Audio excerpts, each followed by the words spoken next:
پیارے دوستو، آج بہت ہی خوبصورت واقعہ بیان کرنے جا رہا ہوں۔ امید کرتا ہوں کہ آپ کو پسند آئے گا۔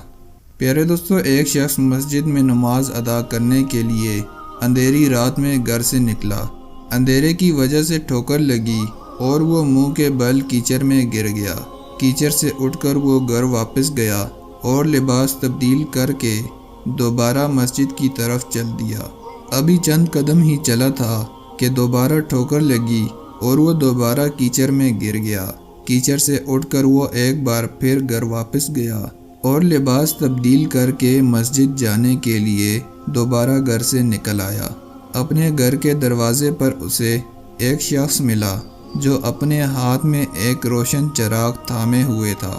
چراغ والا شخص چپ چاپ نمازی کے آگے آگے مسجد کی طرف چل دیا۔ اس بار چراغ کی روشنی میں نمازی کو مسجد تک پہنچنے میں کسی دشواری کا سامنا نہ کرنا پڑا اور وہ بخیریت مسجد تک پہنچ گیا۔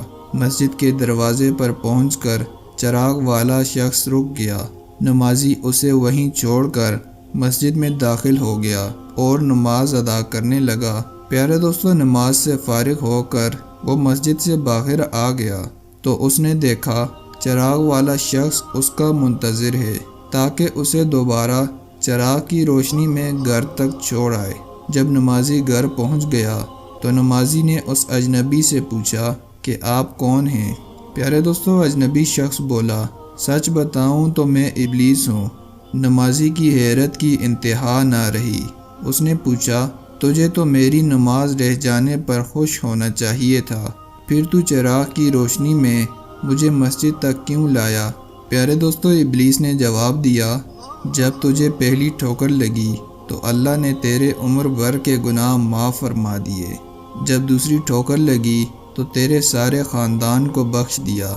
مجھے فکر ہوئی کہ اگر اب تو ٹھوکر کھا کر گرا تو کہیں اللہ تیرے سارے گاؤں کی مغفرت نہ فرما دے، اس لیے چراغ لے کر آیا ہوں کہ تو بغیر گرے مسجد تک پہنچ جائے۔ پیارے دوستو، اللہ تعالی ہم سب کا حامی و ناصر ہو اور شیطان کے مکر و جال سے اللہ تعالی ہم سب مسلمانوں کی حفاظت فرمائے۔